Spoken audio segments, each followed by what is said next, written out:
Hello everyone, welcome to my channel. ఈరోజు special ఎన్నో health benefits ఉన్న రాగి జొన్న జావా. అల్పాహారంతో నూనె పదార్థాలు తీసుకుంటే రోజంతా పొట్ట ఉబ్బరంగా అనిపిస్తుంది. టిఫిన్కి బదులుగా ఇలా జావా తాగి చూడండి, పొట్ట నిండుగా ఎన్నో పోషకాలు కూడా అందుతాయి. మరి రాగి జొన్న జావా ఎలా తయారు చేసుకుందామో చూసేద్దాం. ముందుగా ఒక బౌల్లో 2 గ్లాసుల వరకు వాటర్ వేయండి. అందులో రుచికి తగినంత సాల్ట్ని యాడ్ చేయండి. ఇప్పుడు మరొక బౌల్లో రాగి మరియు జొన్న పిండిని 4 స్పూన్ల వరకు తీసుకోండి. ఇప్పుడు ఈ మిశ్రమంలో కొన్ని వాటర్ వేసి ఉండలు లేకుండా మంచిగా కలుపుకోండి. ఇప్పుడు ఈ మిశ్రమాన్ని మరుగుతున్న వాటర్లో వేసుకోండి. గరిటెతో ఇలా తిప్పుతూ ఉండండి, లేదంటే అడుగు అంటుకునే ఛాన్సెస్ ఉంటాయి.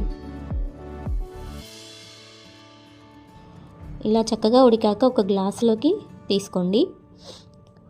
టేస్ట్ కోసం నేను ఇక్కడ లెమన్ని యూజ్ చేస్తున్నా. నాకు లెమన్ యాడ్ చేస్తే చాలా ఇష్టం. ఇంకా తరిగిన ఉల్లిపాయలు, కొత్తిమీర కూడా యాడ్ చేసుకోవచ్చు. ఎంతో టేస్టీగా ఉండే రాగి జొన్న జావా రెడీ.